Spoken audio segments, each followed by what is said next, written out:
साथ अनुराग मुस्कान।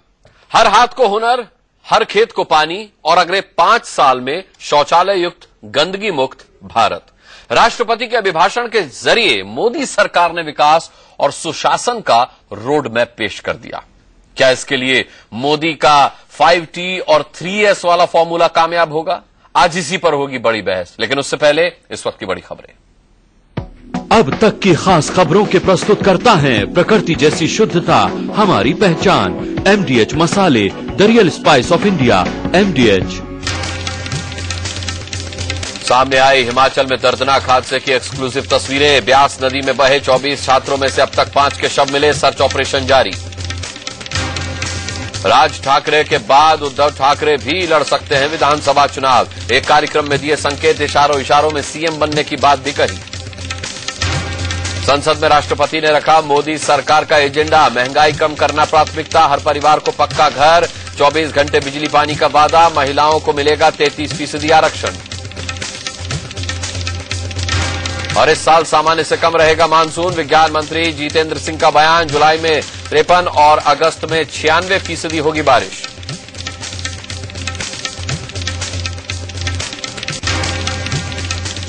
देश में 100 मॉडल शहर होंगे जहां हर परिवार के पास पक्की छत, भरपूर पानी और 24 घंटे बिजली होगी। महिलाओं को संसद और विधानसभाओं में 1/3 आरक्षण मिलेगा। किसानों को सिंचाई के लिए पानी और फसल के वाजिब दाम मिलेंगे। जवानों को उनकी रैंक के हिसाब से बिना भेदभाव के पेंशन मिलेगी और नौजवानों को हुनर सीखने और चमकाने के भरपूर मौके। ये तमाम वादे मोदी सरकार ने आज देश की संसद और जनता से किए और दावा किया कि 60 महीने के बाद हम विश्वास और गौरव के साथ कहेंगे कि हमने इसे कर दिखाया। लेकिन ये कैसे होगा?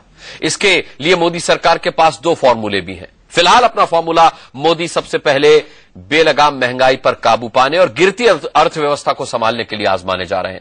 सरकार ने जो विकास का रोड मैप पेश किया है उसमें महंगाई सबसे अव्वल है, सबसे ऊपर है, सबसे पहले है।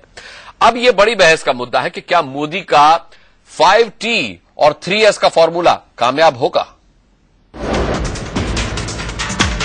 अब यह बड़ी बहस का मुद्दा है कि क्या मोदी का 5T और 3S का फॉर्मूला कामयाब होगा?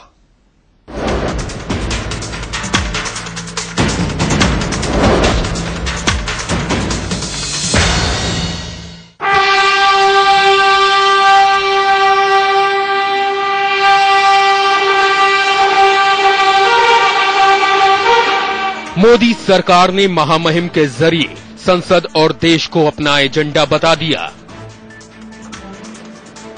संसद के दोनों सदनों के साझा सत्र में राष्ट्रपति प्रणब मुखर्जी का अभिभाषण देश के हर तबके के लिए उम्मीदों से भरा था। You have successfully obtained the mandate from the electorate and now you represent their hopes, aspirations and dreams. राष्ट्रपति के अभिभाषण में गांव शहर, जंगल नदी, पहाड़, खेत खलिहान की सूरत बदलने का वादा था, तो नौजवान, किसान, जवान और उद्योग जगत सबके विकास का सपना भी, जिन्हें पूरा करने के लिए मोदी सरकार ने 3 फॉर्मूले भी बताए हैं। मोदी सरकार का पहला फॉर्मूला 5T से बनेगी ब्रांड इंडिया की पहचान। The government will revive brand India riding on our strengths of 5Ts: tradition, talent, tourism, trade and technology। Modi सरकार 5T यानी tradition, talent, tourism, trade and technology को ब्रांड इंडिया की ताकत बनाने की योजना बना रही है। मोदी सरकार का दूसरा फॉर्मूला 3S से भारत बनेगा manufacturing hub. We need to transform ourselves into a globally competitive manufacturing hub powered by skill, scale and speed। Modi सरकार को यकीन है कि अगर 3S यानी स्किल, स्केल और स्पीड बढ़ा दिया जाए तो देश को मैन्युफैक्चरिंग हब में बदला जा सकता है। अपने 5T और 3S फॉर्मूले को परवान चढ़ाने के लिए मोदी सरकार के पास ताकत है 3D की। 3D यानी डेमोक्रेसी, डेमोग्राफी और demand. With 3 Ds of democracy, demography and the demand on our side, India is poised to actualize these aspirations. अब ये जान लीजिए कि 3D की बुनियाद पर 5T और 3S का फॉर्मूला आपके लिए क्या क्या करने वाला है। मोदी सरकार का वादा है कि देश जब आजादी की 75वीं सालगिरह मनाएगा, तब तक सरकार देश में 100 शहरों की सूरत बदल चुकी होगी। उन 100 शहरों में सबके पास पक्का मकान, हर मकान में भरपूर पानी, शौचालय और 24 घंटे बिजली की सुविधा होगी। युवाओं को रोजगार देने और उनको बेहतरीन मानव संसाधन में बदलने की योजना भी मोदी सरकार के एजेंडे में है। सरकार का वादा है कि नौजवानों के लिए ऑनलाइन कोर्स शुरू किए जाएंगे, उन्हें स्किल यानी कौशल विकसित करने का मौका दिया जाएगा। देश के हर राज्य में IIT और IIM खुलेंगे और अभी जो रोजगार कार्यालय हैं, उन्हें करियर सेंटर में तब्दील किया जाएगा। राष्ट्रपति ने अपने अभिभाषण में बताया कि सरकार का नया नारा है, हर खेत को पानी। किसानों को उनकी फसल का वाजिब दाम मिले और बिचौलियों से मुक्ति सरकार ये सुनिश्चित करेगी। सेना के जवानों के लिए सरकार ने 1 रैंक 1 पेंशन स्कीम लागू करने का वादा भी किया है। साथ ही FDI के जरिए रक्षा उत्पादन बढ़ाने का प्लान भी है। समुद्री सीमा की सुरक्षा के लिए सरकार नेशनल मैरीटाइम अथॉरिटी भी बनाने जा रही है। बेहतर स्वास्थ्य सेवाओं के लिए योग और आयुर्वेद को बढ़ावा देने की योजना भी सरकार बनाएगी। मोदी सरकार ने वादा किया है कि स्वच्छ भारत अभियान शुरू किया जाएगा, जिसके तहत देश भर में सफाई और शौचालय बनाने की मुहिम चलाई जाएगी। सरकार ने 2019 में महात्मा गांधी की 150वीं जयंती तक पूरे भारत को स्वच्छ सुंदर बनाने का संकल्प लिया है। औद्योगिक विकास पर चिंता और हालात सुधारने के लिए नीतियां बनाने का वादा भी सरकार ने किया है। लेकिन मोदी सरकार के सामने सबसे बड़ी और सबसे मुश्किल चुनौती महंगाई ही बनने वाली है। अपने अभिभाषण में राष्ट्रपति ने कहा कि महंगाई रोकना सरकार की सर्वोच्च प्राथमिकता होगी। Containing food inflation will be the topmost priority for my government. My government will take effective steps to prevent hoarding and black marketing. हालांकि सरकार ने ये नहीं बताया कि महंगाई रोकने के उपाय कितने दिन में असर दिखाएंगे। बेटी बचाओ बेटी पढ़ाओ के नारे के साथ मोदी सरकार ने महिलाओं की सुरक्षा और उन्हें अधिकार देने का वादा भी किया है और इसमें सबसे बड़ा वादा है संसद और विधानसभाओं में महिलाओं को 33% आरक्षण। It is a commitment to providing 33% reservation to them in the Parliament and State Legislative Assembly. अब ये देखना दिलचस्प होगा कि जो महिला आरक्षण बिल 2 दशक से संसद में अटका है, उसे पास कराने के लिए मोदी सरकार कौन सा फॉर्मूला आजमाती है। Bureau report, India news.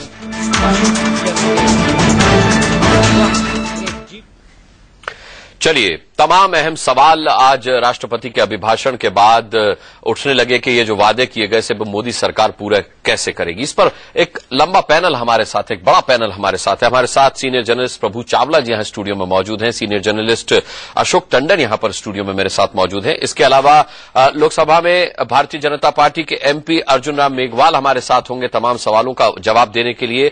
हमारे साथ मधुयाक्षी गौड़ हैं, स्पोक्स पर्सन कांग्रेस की। इसके अलावा हमारे साथ पप्पू यादव हैं RJD से। आप सभी का हम बहुत बहुत स्वागत करते हैं। और सबसे पहला सवाल अर्जुन राम मेघवाल जी आप ही से। कांग्रेस ने इसे बीजेपी की फैंटेसी बताया है, जो कुछ योजनाएं आपने आज राष्ट्रपति के अभिभाषण के जरिए जाहिर की हैं।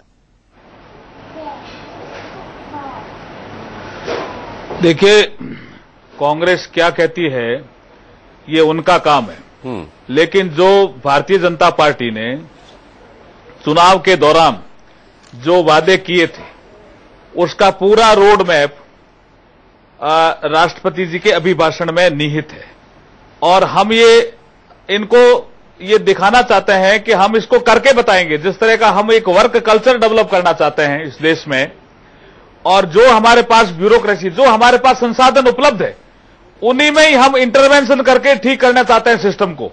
और हम आपसे खाली वादा ही नहीं कर रहे हैं, हम इस तरह की वर्क कल्चर डेवलप करके जो हमने राष्ट्रपति जी के मुख से कहलाया है, आप देखिए साल भर के अंदर अंदर इनका असर आएगा और हम आपको बहुत सी चीजें करके दिखाएंगे। नहीं, ठीक बात है। हालांकि आपके घोषणा पत्र से ज्यादा वो कुछ था भी नहीं जो राष्ट्रपति महोदय ने पढ़ा। उन्हीं बातों का दोहराव है जो आपके घोषणा पत्र में कही गई थी। महंगाई उसमें सबसे अव्वल आपने रखा है, महंगाई, लेकिन बताया नहीं आपने। जैसे मनमोहन सिंह साहब कहा करते थे कि 100 दिन में महंगाई में खत्म कर देंगे हम, हमारी सरकार खत्म कर देगी। आपने कोई समय सीमा नहीं बताई। अब आप 1 साल बोल रहे हैं, क्या इसको मैं समय सीमा मानूं? देखिए, मैं ये कह रहा हूं कि 2 तरह की इन्फ्लेशन की प्रॉब्लम हमारे देश में है। एक है फूड इन्फ्लेशन और एक है इन्फ्लेशन।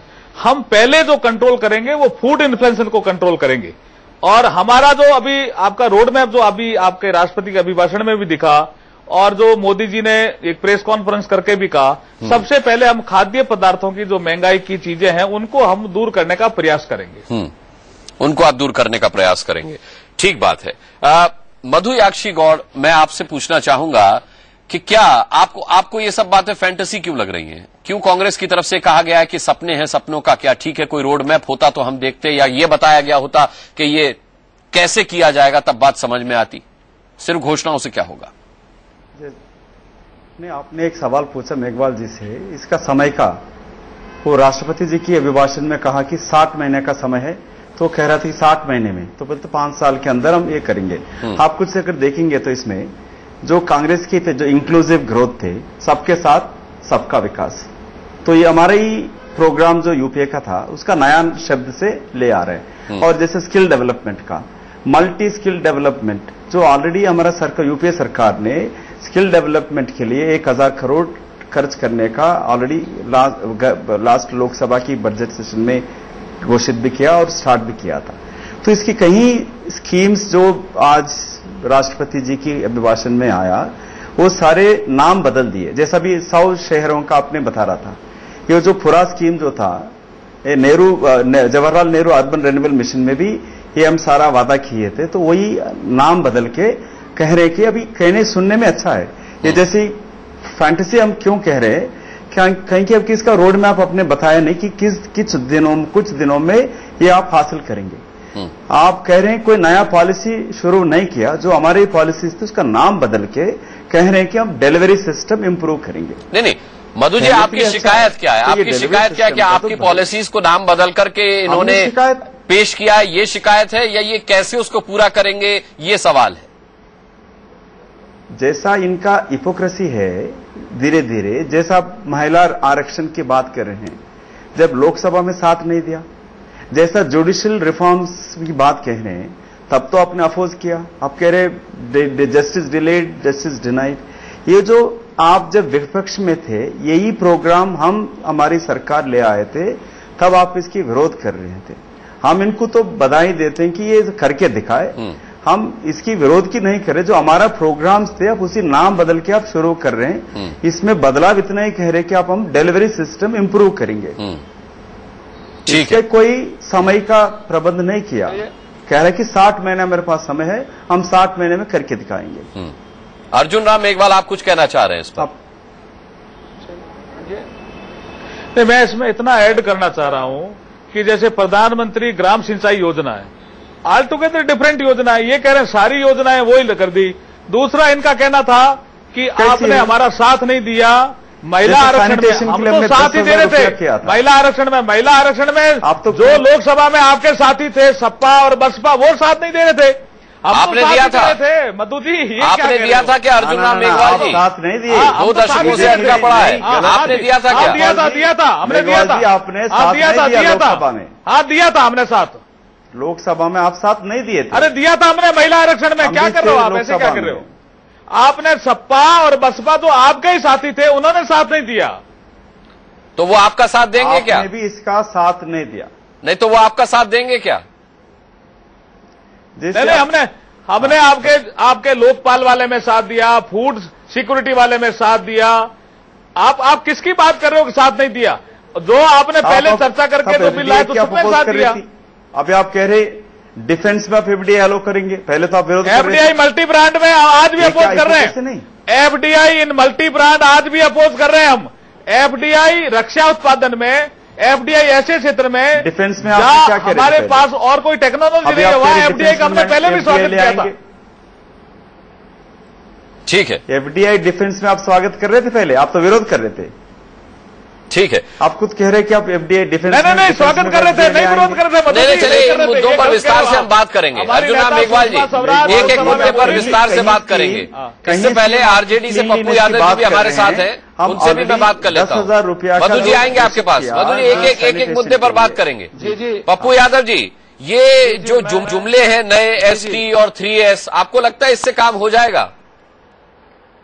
नहीं, मैं तो सबसे पहले मेरा दल इंतजार करेगा और एक सजग प्रहरी के रूप में हम इनके द्वारा जो भी इनका एजेंडा है, इनका जो इलेक्शन एजेंडा था, जिन बातों को इन्होंने लाया है आज महामहिम के द्वारा, हम उनको सबसे पहले तो ये याद दिला देना चाहेंगे इस सबका साथ और सबका विकास का मतलब क्या। सबका विकास का मतलब उद्योगपति और सबका साथ का मतलब आसाराम बापू या रामदेव महाराज या निर्मल बाबा या किसका विकास। एक तो मेरा यहाँ है, इन्होंने ऐसा कुछ भी नहीं कहा नया।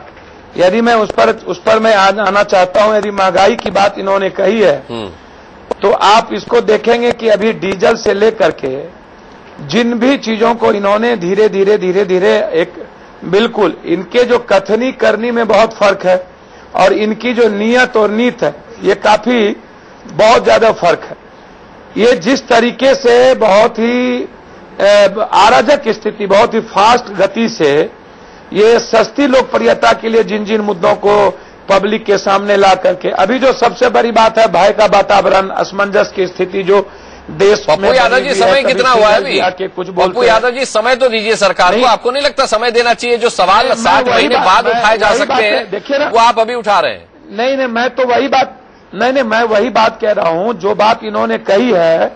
मैं अब जैसे इन्होंने जो बात को लाया है, मैं उन्हीं बातों को दोहराना चाहता हूं। सबसे बड़ी बात इनमें क्या है कि ये जिन चीजों को रखते हैं, अभी आप देखते होंगे कि अभी इन्होंने एक छोटी सी चीजें 21 लाख रुपया अपने घर से 15 साल मुख्यमंत्री रहने के बाद नौकर को दिया और इन्होंने ट्वीट कर दिया कि मैंने 21 लाख रुपया, जो कि एक प्रधानमंत्री को शोभा नहीं देता। फिर इन्होंने 15 साल चीफ मिनिस्टर रहे, 15 साल के अंदर इन्होंने पैर छुआने का काम किया या नहीं किया ये तो वो जाने। लेकिन फिर आप भी टिप्पणी मत कीजिए उस पर। इन्होंने नहीं पप्पू यादव जी, फिर टिप्पणी नहीं कर। इन्होंने 15 साल चीफ मिनिस्टर रहे, 15 साल के अंदर इन्होंने पैर छुआने का काम किया या नहीं किया ये तो वो जाने। लेकिन फिर आप भी टिप्पणी मत कीजिए उस पर। इन्होंने नहीं पप्पू यादव जी, फिर टिप्पणी नहीं कर रहा हूँ। हाँ, मैं यह कह रहा हूँ, अभी इन्होंने कहा कि किसी निजी लोगों को आप मंत्रालय में न रखें, लेकिन जो मुख्यमंत्री बने हैं और जो ढांचा है, अभी आप देखे होंगे कि इनके अच्छे दिनों का क्या मामला है। अच्छे दिन का मतलब साफ दिखता है कि शिक्षा मंत्री जी का 2 सर्टिफिकेट, अभी जो हमारे एक आदरणीय मंत्री जी जिस तरीके से चले गए एक्सीडेंट में, मुझे दुख है, वो काफी पारिवारिक और व्यक्तिगत रिश्ता था प्रमोद महाजन जी को लेकर, लेकिन उनका जो अभी स्कूल का मामला आया, इस तरीके से आप देखेंगे इन चीजों को। इनके कथनी करनी में आप क्रिट सोमैया के द्वारा जिस इंद्रजीत जी के मामले में कटघरे में खड़ा किया गया था यूपीए की सरकार को, उसी इंद्रजीत जी को पुनः डिफेंस मिनिस्टर में, ऐसी कौन सा फर्क आ गया? नहीं, उसमें सबसे बड़ी बात क्या है, जो बेटी की बातें आती है कि इन्होंने तो कोई बात कही नहीं। बेटी जो भ्रूण हत्या या दहेज का जो सबसे बड़ा मामला, इन्होंने कहा कि हम बेटी को पढ़ाएंगे और बेटी को बचाएंगे। क्या बचाएंगे? इन्होंने ये बेटी बचाएंगे और पढ़ाने की मामले की जो बात करते हैं, सारा सिस्टम डॉक्टर के हाथ में। जो भ्रूण हत्या है उस पर इन्होंने कुछ नहीं कहा, दहेज पर इन्होंने कुछ नहीं कहा, और लोगों का जो बौद्धिक और नैतिक स्तर है, जब तक उसको हम ऊंचा नहीं करेंगे, जब तक उसको कंसस नहीं करेंगे, तब तक हम बेटी बचाओ। और ठीक है पप्पू यादव जी, लौटूंगा आपके पास। जो सबसे प्रभु जी और अशोक जी भी यहाँ पर है। सबसे बड़ी बात है, एक लास्ट बात मैं आपको कहना चाहूंगा। इन्होंने कितना बहुत ही तरीके से, अब इन्होंने विद्युत की बात की, मकान की बात की। आपको देश को जानकारी होनी चाहिए, राजीव गांधी विद्युत परियोजना के तहत अक्षरशः ग्रामीण स्तर से लेकर के विद्युत परियोजना की बात कही गई है, और एक समय सीमा के अंदर स्पष्ट है कि हर गांव को, हर घर को बिजली मिलेगी। ये पहले से यूपीए सरकार की प्राथमिकता है। उसी तरीके से उसी तरीके से हर गरीबों को पक्का का मकान, ये यूपीए सरकार की प्राथमिकता है। पानी, स्वच्छ पानी यूपीए सरकार की प्राथमिकता है। ठीक है पप्पू यादव जी, लौटूंगा आपके पास। अशोक टंडन जी, इंटरनेट का अशोक टंडन जी, सबसे बड़ा सवाल यह है कि जिन योजनाओं की घोषणा की गई है उन पर सवाल उठ रहे हैं कि उनका कोई रोड मैप पेश नहीं किया गया, कैसे उनको क्रियान्वित किया जाएगा वो नहीं बताया गया, और उन पर सवाल ज्यादा उठाए जा रहे हैं जो घोषणाओं में शामिल मुद्दे नहीं हैं। मतलब कुल मिलाकर के विरोधियों की घेरने की पूरी तैयारी दिखाई दे रही है। आपको लगता है कि आज जो घोषणाएं की गई हैं उन पर वाकई में एक रोड मैप भी पेश किया जाना चाहिए था कि कैसे होंगी ये सब चीजें? खासतौर से शुरू की 5 चीजों पर तो कम से कम महंगाई कैसे कम होगी, बिजली पानी पर कुछ बोलते। देखिए, ये राष्ट्रपति का अभिभाषण अब तक के जितने भी राष्ट्रपति के अभिभाषण हुए हैं उनसे अलग है। हमने पत्रकार के नाते बहुत अभिभाषण सुने हैं। पहली बार किसी सरकार ने 1 साल का एजेंडा सामने नहीं रखा है। अब तक ये प्रथा रही है कि नई सरकार 1 साल का एजेंडा घोषित करती थी और फिर अगले साल अलग एजेंडा लाती थी। इस सरकार ने ये किया है कि अपना पूरा का पूरा विजन डॉक्यूमेंट, विजन्स लोगों के सामने रखा है। आज जो कुछ भी आपने सुना वो मोदी सरकार का एक विजन है। उस विजन में उन्होंने कह दिया है कि हमारा ये लक्ष्य है, इसको हम पूरा करेंगे। तो मेरा ऐसा मानना है कि अगले साल जब राष्ट्रपति का अभिभाषण होगा तो ये सरकार उस विजन में से क्या क्या प्रगति हुई है इसका ब्यौरा देगी। ये पहली बार हो रहा है। कई चीजें जैसे आपने भी स्क्रीन पर दिखाया कि सभी को पक्का मकान और बिजली के लिए उन्होंने 2022 चुना है, जबकि देश की स्वतंत्रता को 75 साल होंगे।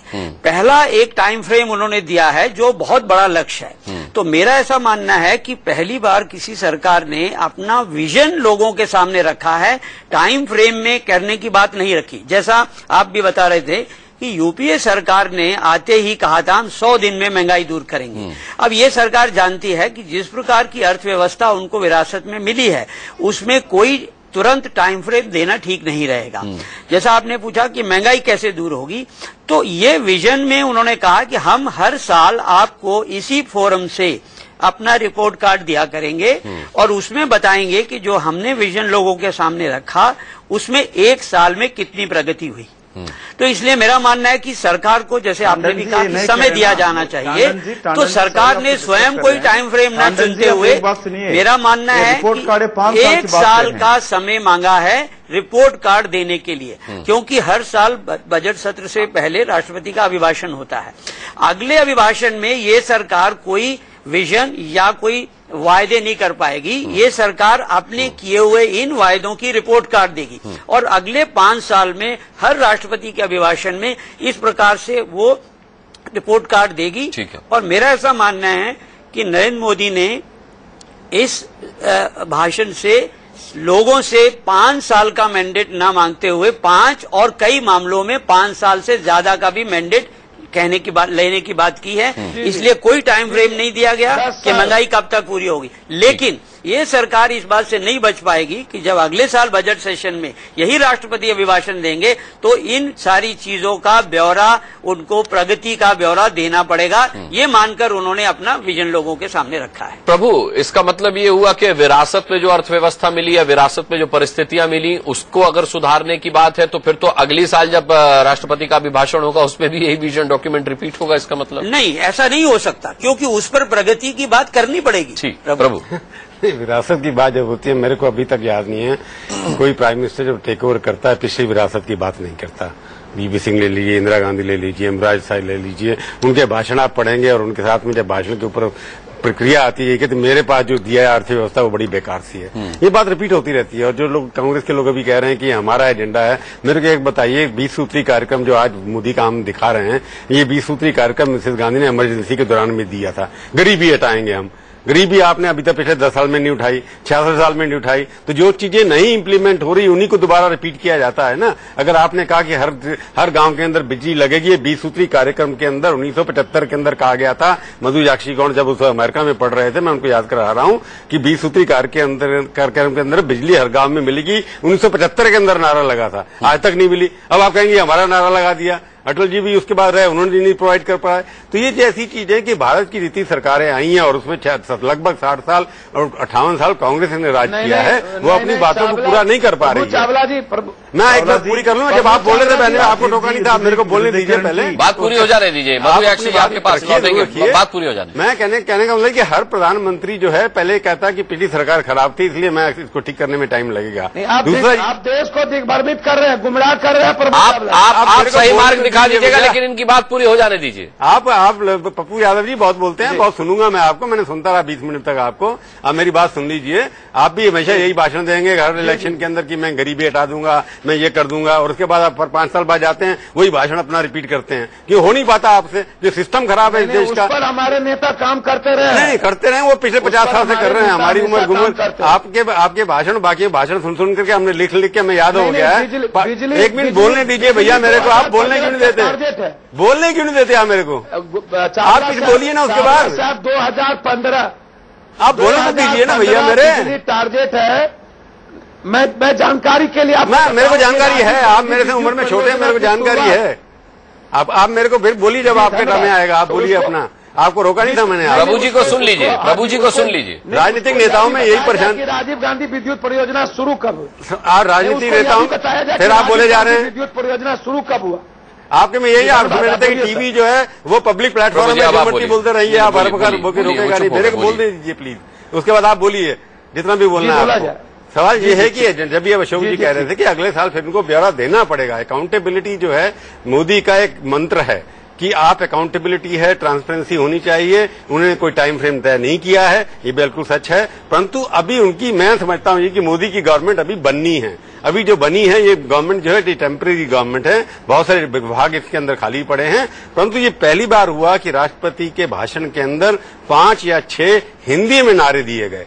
उनका एम्फेसिस लगता है कि भारतवर्ष की तरफ ज्यादा है, इंडिया की तरफ नहीं है। बार बार ये कह रहे थे भी पप्पू यादव जी कि किन के लिए सबका विकास, मतलब सबका अंदर कोई उद्योगपति तो नहीं आता, बाकी सबका मतलब सब, उसमें पप्पू यादव भी शामिल है, उसमें लालू यादव भी यादव है, उसमें मैं भी शामिल है। फिर आप बोल रहे हैं बीच में, आप बोलिए। अडानी अंबानी जी के लिए, हाँ वो भी दो आपका, आप भी पता ना इस बात में पढ़ना जाते हैं आप किसका। मैं कह रहा हूँ सबका मतलब, उसमें अंबानी भी हैं, आप भी हैं, मैं भी हूँ, अशोक टंडन भी हैं, लालू प्रसाद यादव भी हैं, सब लोग उसके अंदर आते हैं। हम तो सवाल ये है मैं कुछ सुनाओ।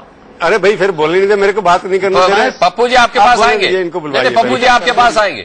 प्रभु जी आप अपनी बात पूरी करिए। वो थॉट टूट गया ना, क्योंकि बार बार दोनों लोग बोलने में रहते हैं। आपने जितना विकास 15 साल के अंदर वहां किया था बिहार में, सबको पता है, जब आपके राज के अंदर जो हुआ था उसको छोड़िए आप। पर मोदी के सामने एक चुनाव है, वो भी बताएंगे सर ना। नहीं उसकी वजह से लोगों ने आपको तो लोगों ने पिछले 3 साल इसीलिए 3 बार हरा दिया आपको, कि उनको बहुत विश्वास है आपकी बातों के ऊपर। इस बार भी हरा दिया जबकि आपको जितना चाहिए था। बताएंगे सर। हाँ, तो मैं कहना चाहता हूँ कि मोदी के लिए बहुत बड़ी चुनौती है। मोदी के ऊपर बहुत बड़ी सालों में मात्र 6 बार, मोदी के लिए बहुत बड़ी आजादी के 66 सालों में आप ही ने सपोर्ट किया सरकार को। सर आप पहले आए हैं और पहली बार झूठ बोल, नहीं आप ही ने सपोर्ट किया कांग्रेस को। लेकर के 56 साल हम रहे हैं सर। नहीं कांग्रेस का समर्थन, विरासत को चैलेंज नहीं कर सकते। नहीं कांग्रेस को भी आपने समर्थन किया, पिछले 5-10 साल से आप कर रहे हैं, पिछले पहले भी रहे। उसके बाद आज समाजवादी मूवमेंट से पैदा हुए, जयप्रकाश के यहाँ से पैदा हुए और जाकर के कांग्रेस में साथ चले गए, दोनों एक तरह से। और मैं ये नहीं कह रहा कि बीजेपी दूध की धुली हुई है, उनके सामने बहुत बड़े चैलेंज हैं, उनको पूरा करना पड़ेगा। मोदी जी के लिए एक टेस्ट है,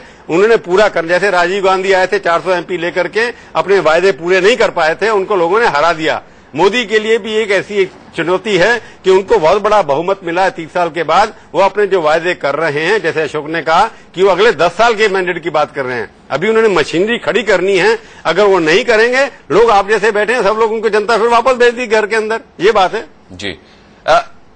अर्जुन राम मेघवाल जी, बात ठीक है, क्योंकि महत्वाकांक्षी परियोजनाओं के लिए ठीक है कि कोई समय सीमा तय नहीं होगी, लेकिन संवेदनशील योजनाओं के लिए और परियोजनाओं के लिए तो कम से कम समय सीमा या रोड मैप बताया जाना चाहिए था। आपको नहीं लगता कि महंगाई की बात आपने की, आपने कहा फूड इन्फ्लेशन कम करेंगे, उसके बाद इन्फ्लेशन कम करेंगे, लेकिन जनता ये जानना चाहती होगी, आपके विपक्षी ये जानना चाहते होंगे कि करेंगे कैसे? ये वादे तो हर सरकार करती है, लेकिन आप कैसे करेंगे इसे पूरा?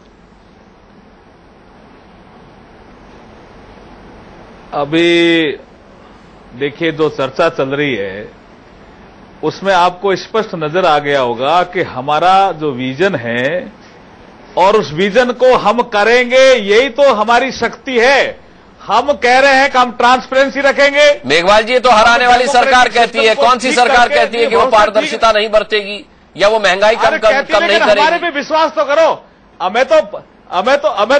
हमें तो 7-8 दिन में देखिए एग्रीकल्चर ग्रोथ की बात कर, हर साल लोग कहते हैं हम 4% करेंगे, लेकिन आपको ध्यान होना चाहिए गुजरात में 11%, मध्य प्रदेश में 16% एग्रीकल्चर ग्रोथ है।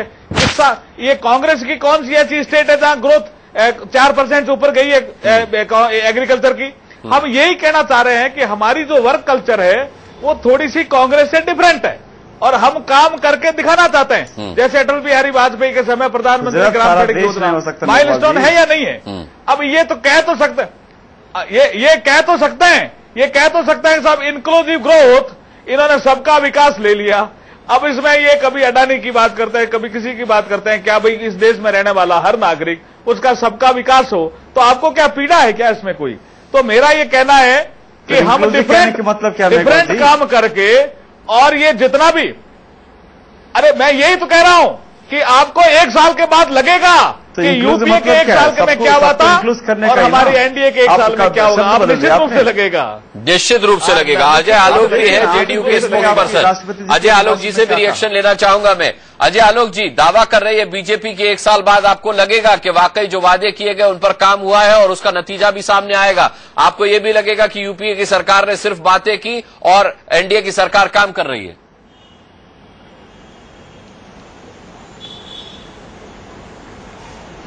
देखिए, आज जो राष्ट्रपति जी का अभिभाषण था संयुक्त सदन में, उसका हम स्वागत करते हैं और ये कोई नई बात नहीं है। हर सरकार जब आती है तो राष्ट्रपति का अभिभाषण अपने सरकार के एजेंडे को बिल्कुल मजबूती के साथ रखने का काम करती है। आज उन्होंने किया है। अंतर बस ये है कि इस सरकार के मुखिया माननीय मोदी जी हैं। गुजरात में अच्छा ट्रैक रिकॉर्ड है, तो हम उम्मीद करते हैं जितने अभिभाषण में जितनी बिंदुओं पर उन्होंने लक्ष्य किया है उन सब लक्ष्यों की प्राप्ति करेंगी। एक विरोधाभास मुझे लगा है कि चुनावों में मोदी जी अक्सर ये कहते थे 60 साल उन्हें दिया है, 60 महीने मुझे दो। तो लगता है आज 60 महीने पर कॉन्फिडेंट नहीं रह गए, इसलिए 2022 तक पहुंच गए। तो जब शुरुआत में विरोधाभास नहीं होना चाहिए, पहले आप 60 महीने अच्छे काम करके दिखाइए, जनता बिल्कुल अगले 60 महीने के लिए मौका देगी, हमेशा मिलता रहा है। दूसरी बात मैं ये कहना चाहूंगा कि लोगों को एक बहुत भरोसा है सरकार से, बहुत उम्मीद से इनको समर्थन मिला है। 30 वर्षों के बाद बिल्कुल संपूर्ण बहुमत मिला है। तो देश एक उम्मीद करता है, ये सच्चाई है कि राजीव गांधी जी को ही मिला था 450 का, वो वादों पे खड़े नहीं होते तो जनता ने हटा दिया, क्योंकि जनता सबसे बड़ी मालिक है। लेकिन मैं ये भी उम्मीद करता हूं साथ के साथ, जो आज अभिभाषण में नहीं था, कि बिहार देश एक उम्मीद करता है, ये सच्चाई है कि राजीव गांधी जी को ही मिला था 450 का, वो वादों पे खड़े नहीं होते तो जनता ने हटा दिया, क्योंकि जनता सबसे बड़ी मालिक है। लेकिन मैं ये भी उम्मीद करता हूं साथ के साथ, जो आज अभिभाषण में नहीं था, कि बिहार के लिए भी उन्होंने विशेष राज्य के दर्जे, विशेष पैकेज, सब कुछ की घोषणा की थी। हम उम्मीद कर रहे थे कि अभिभाषण में भी कुछ होगा, क्योंकि सीमांध्रा को तुरंत दे रहे हैं, 54,000 करोड़ का पैकेज भी दे रहे हैं। तो कम से कम जो जो वादे किए हैं उसको पूरा करें, हमारी बस ये उम्मीद है। अभी तो सरकार बस शुरू हुई है, अभी बिल्कुल नई है, बिल्कुल सही बोला उन्होंने, टेम्पररी सरकार है। हम उम्मीद करेंगे थोड़ा शेप ले ले, बजट सेशन हो जाए, उसके बाद कुछ सार्थक परिणाम आएंगे आगे। अर्जुन राम मेघवाल जी, 100 मॉडल शहर की आपने बात की, उसमें बिजली पानी की कभी कोई समस्या नहीं होगी, ये बात कही गई। लेकिन इस वक्त दिल्ली और एनसीआर बिजली की समस्या से दो चार हो रहा है। आप मॉडल शहर बनाने की बात कर रहे हैं, पहले दिल्ली में तो बिजली दे दीजिए, पहले एनसीआर में तो बिजली दे दीजिए, पहले यूपी में तो बिजली दे दीजिए। देखिए, जो ये अर्बनाइजेशन जो एक प्रॉब्लम है जो इस देश में, उसको ठीक करने के लिए हमने कहा कि हम 100 ऐसे शहर बनाएंगे जिससे जो शहरीकरण के कारण जो प्रॉब्लम हुई है उसका हम निस्तारण कर सके। अब हमारी ये अच्छी योजना, इसका स्वागत तो करिए आप। अभी आप आलोचना में लग गए कि 100 शहर कहां बनेंगे, कैसे बनेंगे। पहले जो शहर हैं उनमें बिजली नहीं है। यही तो हम कह रहे हैं कि जो शहर हैं वो इतने ज्यादा उसमें पॉपुलेशन आ गई है, वो मैनेजेबल नहीं हो पा रहे हैं। इसलिए तो हम नए शहर बना करके जो शहरीकरण की जो प्रॉब्लम है उसको ठीक करना चाहते हैं। ठीक है प्रभु, लेकिन सबसे बड़ी समस्या है कि 100 मॉडल शहर बनाने की बात तो इन्होंने कर दी, लेकिन देखिए गांव को पुनर्जीवित करने की योजना शामिल नहीं है, जो एक बहुत अहम मुद्दा हो सकता है। नहीं, आज उन्होंने कहा गांव की बात सबसे पहले की कि हम गांव की, जैसे उन्होंने ग्रामीण के लिए काफी सारा एम्पैथीदार ग्रामीण योजनाओं के ऊपर था। इरिगेशन जैसे स्कीम है, आप उसको लेकर चलते हैं कि एक राष्ट्रीय स्कीम बनेगी प्रधानमंत्री। तो क्या गांव को मॉडल शहर बनाएंगे? मॉडल उसके 100 मॉडर्न शहर की बात जो मैं मेघवाल बात से कॉन्ट्रोडिक्ट कर रहे हैं कि एक शहर जो बड़ा है उसको आप संभाल नहीं सकते। 100 शहरों को संभालने के लिए जो बिजली चाहिए होगी, जो पानी चाहिए होगा, वो कहां से आएगा? वो तो खैर बात की बात है, उसके ऊपर चर्चा हम अलग से कर सकते हैं। 100 शहर बनाने का एक फार्मूला बहुत अच्छा है, शहर बनने चाहिए, पर हर गांव को शहर क्यों नहीं बनाना चाहिए? आपने ठीक बात उठाई है, परंतु गांव के अंदर जब तक लोग गांव से बाहर सीधे निकलते हैं कि गांव के अंदर ना कोई शिक्षा है, ना वहां पर मेडिकल है, ना कोई एंटरटेनमेंट के साधन है, ना स्पोर्ट्स फैसिलिटी है, इसलिए लोग वहां छोड़ करके आ जाते हैं शहरों के अंदर। तो गांव की तरफ मोदी का अभी जो एम्फेसिस जो उन्होंने गुजरात में किया, अगर वो इम्प्लीमेंट यहां करना शुरू करेंगे कि पहले गांव को एक सुविधाएं दे, उसको बनाएं कि वहां पर भी डेवलपमेंट हो सकता है कि नहीं हो सकता है। तो आज का जो लगा है कि नदियों को जोड़ना, हालांकि उनकी पार्टी के अंदर अभी से झगड़ा शुरू हो गया। एक केंद्रीय मंत्री अभी भी स्टेटमेंट दे दिया मेनका गांधी ने, ये डेंजरस आइडिया इंटर रिवर करना। पर मेरे को आज के भाषण में गांव की तरफ ज्यादा लगा। भारत जो किसके कहते हैं, अभी तक इंडिया की तरफ ध्यान जाता था, आज के भाषण में गांव के ऊपर ज्यादा एम्फेसिस है। वहां पर सारी योजनाएं बनेंगी। उन्होंने कहा कि नीचे से हम शुरू करेंगे जाकर के, जैसे हर गांव में बिजली पानी ये गांव में नहीं मिलता। तो उनका एम्फेसिस अभी भी गांव में छोटे शहरों के ऊपर है। बुलेट ट्रेन की बात भी की है, परंतु मेरे को लगता है कि मोदी ने अपना गुजरात का मॉडल अगर वो इम्प्लीमेंट देश में कर लिया, जहां हर गांव में 24 घंटे बिजली मिलती है, तो मेरे को लगता है गांव का विकास अब उनका एक बिंदु होगा। शहर को उतना एम्फेसिस नहीं मिला। नए शहर जो बनेंगे उसके लिए पूरी योजनाएं बनेगी, उसके लिए प्राइवेट इन्वेस्टमेंट आएगी, बाकी उसके लिए वो प्राइवेट माध्यम से। सरकार का सारा एम्फेसिस गांव के ऊपर पड़ने वाला है। फिर तो अशोक टंडन जी 100 शहर मॉडल शहर बनाने के बजाय ये होना चाहिए था कि 1000 गांव विकसित किए जाएंगे। देखिए, अगर आपने भाषण को ध्यान से पढ़ा हो, उसमें अर्बन की बात की गई है, यानी रूरल एरियाज में अर्बन इंफ्रास्ट्रक्चर और अर्बन फैसिलिटीज देने की बात की गई। ये बात भी पहली बार कही गई है। तो ऐसा नहीं है कि नए शहर बनाने की बात है। 10 लाख से ज्यादा की आबादी के शहरों को मॉडल शहर बनाया जाएगा। मेरा इसमें ऐसा मानना है कि इस पूरे भाषण में कुछ चीजें शॉर्ट टर्म हैं, कुछ चीजें मीडियम टर्म हैं और कुछ चीजें लॉन्ग टर्म हैं। तो जो चीजें इसमें शॉर्ट टर्म के तौर पर आ रही हैं, उनका रिजल्ट तो 1 साल के अंदर अंदर अगले अभिभाषण में दिखाई देना चाहिए।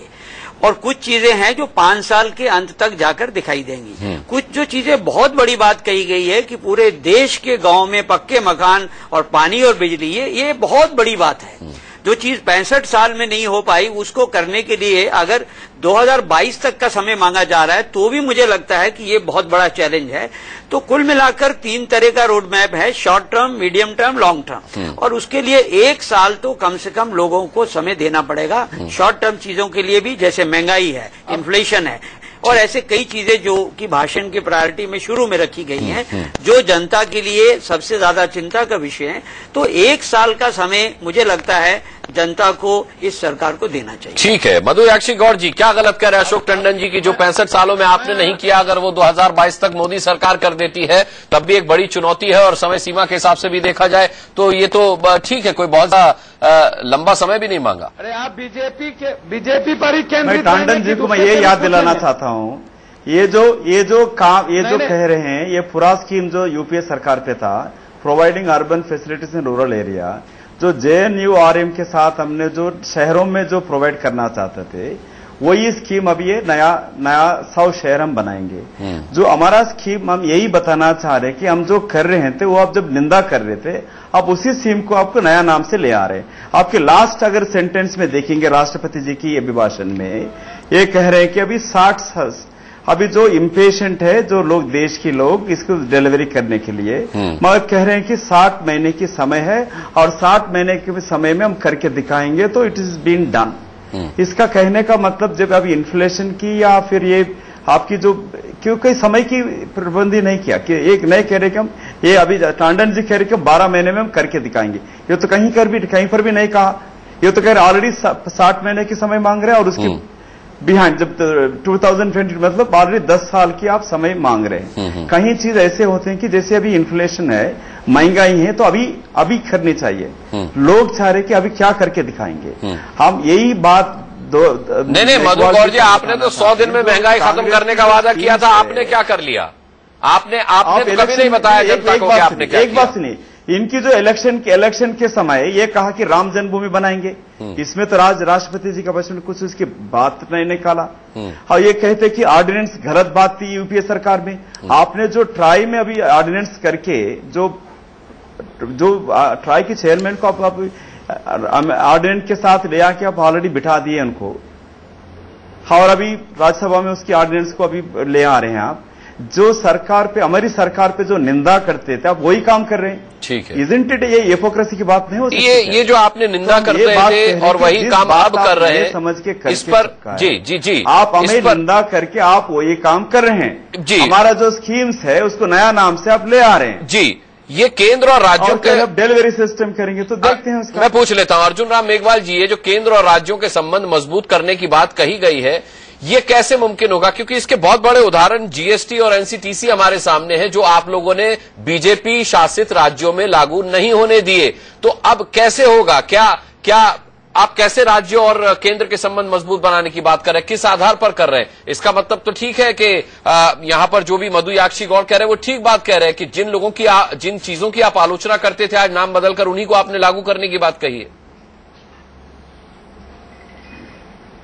नहीं, मैं थोड़ा मधु जी को बताना चाह रहा हूं, ये जो पूरा योजना की बात कर रहे हैं ना, providing urban amenities in rural ऐसी कई योजनाओं की बात कर रहे हैं। ये अब्दुल कलाम साहब के समय ये योजना थी, JNURM, लेकिन ये लागू नहीं करी इन्होंने ढंग से पूरा कांग्रेस ने। लागू किया हमने, ये लागू भी किया और क्या देते थे JNURM में? आपका कहीं अर्बन शहरों में आपकी पावर की आप, अरे पूरा में क्या किया आपने? मैं पूछना चाह रहा हूं, पूरा में कुछ नहीं किया आपने, पूरा आपने बंद कर दी। जैसे एपीजे अब्दुल कलाम साहब गए, आप पूरा में कुछ नहीं किया। आप पूरा में करते तो कुछ होता, ड्रिंकिंग वाटर आपने पूरा में कुछ किया नहीं है। मैं यही कह रहा हूं, वाटर से लेकर आप खाली आलोचना कर रहे हैं, पूरा में कुछ नहीं किया। अभी अब पूरा में क्या किया आप बताइए? पूरा 5 साल से कुछ नहीं। आप रिपोर्ट कार्ड देख लीजिए। क्या नहीं किया हमने? कहीं आपको कितने शहरों में आप रिपोर्ट कार्ड देख लीजिए पूरा का शुरू किया, बसेस से लेके इलेक्ट्रिफिकेशन से लेके आप कह रहे हैं नहीं, पूरा में कुछ नहीं किया। आप नाम ले रहे हो पूरा का। आप दिल्ली में निंदा करते थे, अब देख कितना पावर कट कर रहे हैं दिल्ली का। आप शहर का तो कैपिटल सिटी का तो करिए आप। अभी तो 5 साल राज्य विद्युतीकरण के राज्य विद्युतीकरण हर गरीब हर घर को उन्होंने बात रखी है कि सेंटर स्टेट रिलेशन कैसे ठीक करोगे? कितने ठीक नहीं हुए थे यूपीए सेकंड में कि ये लागू कर देते थे, राज्यों को पूछते नहीं थे। हम ये मेगावाट राज्यों से पूछ करके और हम योजना बनाएंगे तो नेचुरली राज्य आंदोलन नहीं करेंगे। आप मेघवाल जी, आप कह रहे हैं तो गुजरात की एग्रीकल्चर की 11% की बात कर रहे हैं। इनके गुजरात देश नहीं है, देश में कहीं जगह बाढ़ होती है, गुजरात के बारे में कुछ सुनना चाहेंगे? प्रभु चावला जी, गुजरात होती है। ठीक है, ये देश की जगह पूरी आपके एग्रीकल्चर सिस्टम काम नहीं करेगा। अब हमारे 10 साल में जो मिनिमम सपोर्टिंग प्राइस कितना हुआ, पैडी का कितना हुआ, डबल किया हमने। ठीक है, वीट ठीक है मधु जी। पप्पू यादव जी को भी सुन लेते हैं, और अजय आलोक जी भी कुछ कहना चाह रहे हैं, उनके पास भी मैं जाऊंगा। पप्पू यादव जी, आप क्या कह रहे हैं गुजरात के बारे में? सबसे पहले तो 1980 और 1985 के दौरान वित्त मंत्री थे इनके सनत मेहता जी। उन्होंने कहा था कि इनके कार्यकाल में ऐसा कोई कानून नहीं था जिसके तहत कि प्राइवेट कंपनियों को सरकारी जमीन दिया जाए। लेकिन राज्य के जो कॉमर्स और उद्योग मंत्रालय द्वारा जो छवि खबर मेरे सामने है, उन्होंने स्पष्ट रूप से लिखा है। नहीं, इन हवालों से क्या फायदा? 94 इन हवालों से होगा क्या पप्पू यादव जी? बता देना चाहता हूं सर, जानकारी तो ले लें। 9,36,000 परिवार को गुजरात में बिजली नहीं है सर। जानकारी आप ही की, इसके स्टेट की है। और इनके 3 स्टेट में 4 स्टेट इनकी सरकार थी, छत्तीसगढ़, मध्य प्रदेश, गुजरात। छत्तीसगढ़ और गुजरात के बारे में पूरी जानकारी, आप बिजली और पानी के बारे में जानकारी ले लें। और भ्रष्टाचार जो इनका मूल मंत्र है, हिंदुस्तान में सबसे ज्यादा यदि भ्रष्टाचार के बारे में कहीं छपी है तो वो इन्हीं की सरकार मध्य प्रदेश है, जहां हिंदुस्तान सबसे ज्यादा अव्वल भ्रष्टाचार, और कर्नाटक जो इनकी सरकार येदियुरप्पा जी थे दूसरे नंबर पर थी। हम नहीं कह रहे और ना ही हम इनको रोक रहे हैं कि आप कोई समय सीमा के अंदर काम ना करें, पूरा मजबूती के साथ 1 साल लें, 2 साल लें, 4 साल लें, लेकिन जो बात ये कहते हैं कि मैं 4 महीने के अंदर या 1 साल के अंदर काम करूंगा, ठीक है, अब पुनः या उनको कहते हैं कि नहीं मुझे 10 साल का वक्त दो। आपको मैं न्याय के बारे में बता दूं, इन्हीं के गुजरात में आईएएस ने इन पर आरोप लगाया। ठीक है, जब आईएएस अर्जुन राम मेघवाल जी पप्पू यादव की बात का जवाब देना चाहेंगे क्या? नहीं, आईएएस का जब आईएएस को न्याय नहीं मिला, ठीक है, मुझे और भी कई सारे सवाल उठाने पप्पू जी, इनका क्या जवाब देना है? तो ये किस न्याय की बात बिना तर्क की बातें कर रहे हैं, कोई तर्क नहीं कर रहे हैं, उत्तर कर रहे हैं ये। ठीक है सर, सबसे बड़ी बात जान लीजिए ना, छत्तीसगढ़ में, हिंदुस्तान में सबसे, इन्होंने कहा कि नक्सलवाद और उग्रवाद 15 सालों के अंदर सबसे ज्यादा नक्सलवाद इन्हीं के छत्तीसगढ़ में पैदा हुई, और सबसे ज्यादा नक्सलवाद में गरीब और दलित आदिवासी इन्हीं के छत्तीसगढ़ में इनकाउंटर में मारे गए, सबसे ज्यादा भेग इनकाउंटर। और आज जो सबसे बुरी स्थिति भ्रष्टाचार और बिजली की है, जो गरीब और कॉमन आदमी को नहीं है, वो है गुजरात, मध्य प्रदेश और छत्तीसगढ़। और भ्रष्टाचार की जननी है इनका जदूरप्पा, और ये कह रहे हैं हमारे पप्पू जी जवाब तो लेने दीजिए। इस समय ठीक है, कौन मना? अर्जुन राम मेघवाल जी जवाब देंगे क्या? पूरा समय लीजिए। नहीं, मैं ये कहना चाह रहा हूं कि ये कुतर्क कर रहे हैं, बहस नहीं कर पा रहे हैं। ये कोई कहीं की चीज कहीं ला रहे हैं, कहीं नक्सलवाद। अरे आज बहस थी राष्ट्रपति अभिभाषण पे, इस पे चर्चा करते तो ठीक था। आप अब सारी बहस अगर पार्लियामेंट में ही करना चाहते हैं तो कर लेना, लेकिन मैं एक ही चीज कहना चाहता हूं कि हमने जो गुजरात में करके दिखाया, जो हमें मध्य प्रदेश में करके दिखाया, आपने किसी राज्य में करके नहीं दिखाया। लालू जी आपके बिहार में क्या आपने किया? पूरा चिट्ठी है, आपने झूठ आप नहीं करके दिखा पा रहे हैं। हम आपसे वादा करते हैं, और अदानी और अंबानी, तो हम आपसे वादा करते हैं कि जो हम आप रोड मैप दे रहे हैं, उस रोड मैप के माध्यम से देश का नक्शा बदलने वाले हैं। ठीक है, ठीक है। आपने आईआईएम, हर शहर में आईआईटी बनाने की बात की है अर्जुन राम मेघवाल जी। स्किल डेवलपमेंट के लिए आपने कॉलेजेस खोलने की बात की है। उत्तर प्रदेश से क्या आपको सबक नहीं मिलता? तमाम कॉलेजेस हैं वहां, इतने कॉलेजेस हैं कि अपने मान्यता तक सरेंडर कर चुके हैं वो कि भाई हम नहीं पढ़ा पाएंगे। अब सवाल यह कि स्किल डेवलपमेंट कार्यक्रम कहीं डिग्री बांटो कार्यक्रम ना बन जाए, इसके लिए कोई सबक लिया, इसके लिए कोई रोड मैप है, या सिर्फ आपने कह दिया कि आईआईटी खोलेंगे, आईआईएम खोलेंगे, स्किल डेवलपमेंट के लिए कॉलेजेस खोलेंगे? देखिए, मैं आपको कहना चाहता हूं कि आप ये रोड मैप की बात तो हमें साल भर के बाद पूछेंगे ना। हमने ये कहा है कि कुछ तय किया होगा ना, कैसे होगा, कैसे करेंगे? में हो रहा है, हम पहले ही कह चुके हैं। हमने पहले ही हम कह चुके हैं कि व्यवस्था में दोष होने के कारण योजनाएं सही ढंग से नहीं चली। हम इसीलिए तो आपके 3S की बात, 5T की बात, ये हम इसीलिए तो कर रहे हैं कि इसके माध्यम से हम वाकई कुछ बढ़िया करना चाहते हैं, डिफरेंट काम करना चाहते हैं। लेकिन पता तो साल भर के बाद ही चलेगा ना। प्रभु जी, आप भी यही हैं, हम भी यही हैं, साल भर के बाद बहस करेंगे। मैं कॉलेज में पढ़ाया भी है, पर एक बात मेरे को थोड़ा जम्भा है कि जो ऑलरेडी कॉलेज चल रहे हैं, जो हमारे बाकी टेक्नोलॉजिकल इंस्टीट्यूट हैं, जिनको आईआईटी का दर्जा नहीं दिया है, उनको अपग्रेडने की बात। मैं कॉलेज में पढ़ाया भी है, पर एक बात मेरे को थोड़ा जम्भा है कि जो ऑलरेडी कॉलेज चल रहे हैं, जो हमारे बाकी टेक्नोलॉजिकल इंस्टीट्यूट हैं, जिनको आईआईटी का दर्जा नहीं दिया है, उनको अपग्रेडने की बात होनी चाहिए। 5,000 करोड़ रुपए, इस बात से सहमत हूं कि ये एक ऐसा मुद्दा है जिसके ऊपर मेरे को लगता है कि मोदी जी क्लास के चक्कर में पड़ गए। आईआईटी के ऊपर खर्च होता है 5,000 करोड़ रुपए, आईआईएम के ऊपर खर्च होता है 6,000 करोड़ रुपए, 500 एकड़ जमीन इनको देनी पड़ती है। अगर आपने 30, अगर आप 6 ऑलरेडी हैं, अगर 24 और किनल 1 लाख करोड़ की इन्वेस्टमेंट आप केवल 5,000 बच्चों के लिए खर्च करेंगे, ये कहां तक उचित है? हो सकता है कि अच्छा हो कि इसकी इन्फॉर्मेशन अच्छी जाती है। अगर आपको स्किल डेवलप करना है तो जो हमारे पास आईटीआई जो हैं, हर देश के अंदर हमारे लगभग हजारों आईटीआई हैं, और सबने वादा किया था कॉर्पोरेट सेक्टर ने कि हम आईटीआई जो हैं, इंडियन ट्रेनिंग इंस्टीट्यूट जिसमें छोटे लोग पढ़ते हैं, उनको हम खड़ा करेंगे, उसके अंदर ट्रेनिंग फैसिलिटी देंगे, मॉडर्नाइजेशन करेंगे।